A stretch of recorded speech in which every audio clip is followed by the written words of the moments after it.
นี่คือเป็นนาโศกนาโซบ้านมงคำตำบลนาตาลอำเภอตะงอยตอนเช้าวันนี้ผู้ข้าป่าทองคำมาชมพามาชมนาโศกนาโซบ้านมงคำตำบลนาตาลหมองนี่มีตำนานเลยมีตำนานลุงป๊อกเข้าเมืองบางบดเป็นเวลา2 มื้อ 2 คืนอยู่บริเวณวัดถ้ำผาเพิ่งบ้านมงคำตำบลนาตาลอำเภอตะงอย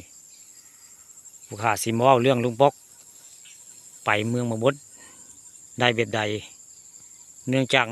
นาบริเวณนี้ลุงป๊อกเพิ่นมาใส่เบ็ดใดเพิ่นมาใส่เบ็ดยามดังใดกระทึกแต่ปลาดุกพนอนี่นั่นนี่เพิ่นมาอันขึ้นเช้านาเทียงนี่ละนี่ขึ้นเช้าเทียงประวัติได้เพิ่นเว้าแล้วสิมีผู้สาวงามย่างออกมาบริเวณป่านี่แหละนี่ด้านหน้าวัดถ้ำผาเพิงบ้านม่วงคำตำบลนาตาลนี่มาชวนเพิ่นไปเที่ยวเพิ่นเอาไปเที่ยวที่ป่าไปเที่ยวเพิ่นเอาลุงป๊อกเพิ่นดีใจเพิ่นพ่อผู้สาวงามเพิ่นก็เลยไปเพิ่นเป็นบ่าวซ้ำน้อยได้ตอนสมัยนั้นเดี๋ยวนี้เพิ่นเฒ่าแห้งแล้วลุงป๊อกนะเพิ่นก็เลยไปน้ำเขาเพิ่นเอานี่เพิ่นไปเนี่ย2 มื้อ 2 คืนได้เข้าไปแล้วก็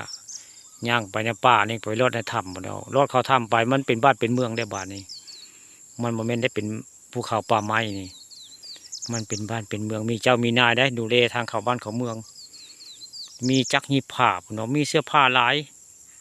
แม่หญิงนางงามผู้ชายในหัวล้านเพิ่นเอาในลุงป๊อกว่าให้ฟัง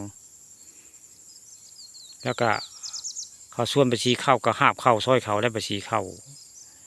แต่กินข้าวกินน้ำนี่นึกเอาเพิ่นเอาขอให้นึกเอาได้จะกินยังกินอิ่มเลยเพิ่นเอาฮะกินทิพย์อิ่มทิพย์ได้ไปเมืองบดเมืองลับเลนี่ให้แม่นกินข้าวน้ำเขาสงสัยอาจสิบ่ได้มาเพิ่นเอาได้แต่เพิ่นอยากหยังก็เพิ่นคิดหยังก็ได้อิ่มหมดแต่เพิ่นไปเมืองบางบดเนี่ยไปเวลา2 มื้อ 2 คืนได้เพิ่นเอาออกมาเนี่ยเขาหุ่มมันเขามาหาเพิ่นเอาออกมาเขามาส่งได้เพิ่นเอาเขามาส่งได้จะได้มาได้ไปเมืองบดเนี่ยเขาเจ้ามาส่งแต่ว่าเวลาเขามาส่งแล้วนี่หันหลังไปกระเซ็นหินก้อนนึงพี่น้องเพิ่นว่าลุงป๊อกว่าได้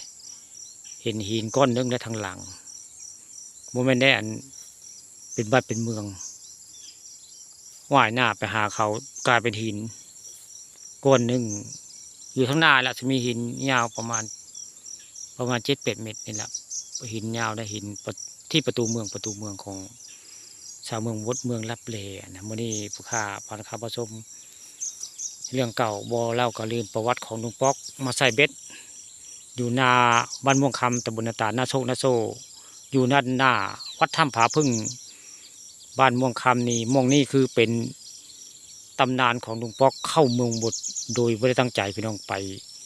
เข้าเมืองเพิ่นไปเป็นเวลา2 มื้อ 2 คืนได้แม่นไผข้องใจว่าลุงป๊อกไปหรือบ่ไปก็ไปสัมภาษณ์เพิ่นได้ลุงป๊อกอยู่บ้านม่วงคำตำบลนาตาลยังมีชีวิตอยู่ได้ยังบ่ได้ตุย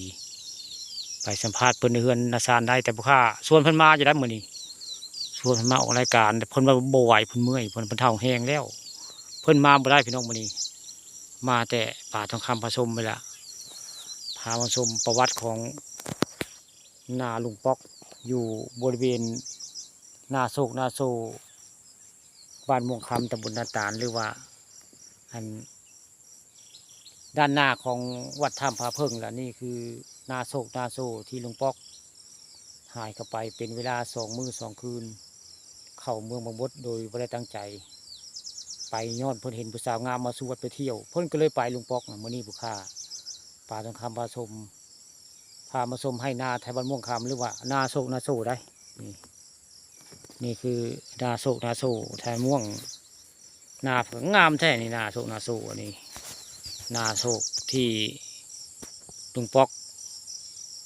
ได้มีประวัติเข้าเมืองบดเมืองลับเลเป็นเวลา2 มื้อ 2 คืนนะเรื่องเก่ามั่วเล่าก็ลืมพี่น้องนี่ผู้ข้าพาคำผสมมานี่พามาชมภูผาป่าไม้แล้วก็วัดถ้ำผาเพิ่งพี่น้องเรียบไปเกษตรเนี่ยผู้นั่นแหละคือหน้าผาแล้วนี่หน้าผาบริเวณมงนี้คือ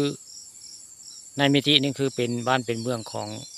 ชาวเมืองบดหรือว่าเมืองลับเลแท้นี่ ผู้ข้ามื้อนี้มายังบ่เต็มสูบปานใดพี่น้องลุงป๊อกมาบ่ได้ผู้อันที่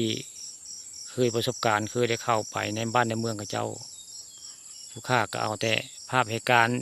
ทุ่งไร่ทุ่งนามาเว้าประวัติของเราเคยมาออกคลิปนะนี่ผู้ข้าเคยสัมภาษณ์เราในนี่อยู่ได้2 เทื่อบ่ได้มาในนี้มากับลุงป๊อกนี่แต่มื้อนี้ลุงป๊อกมาบ่ได้พี่น้องมาแต่ผู้ข้าปานคำมาชมมื้อนี้พามาชมหน้าเขียวงามและกับประวัติลุงป๊อกเข้าเมืองบดหรือว่าเมืองลับแล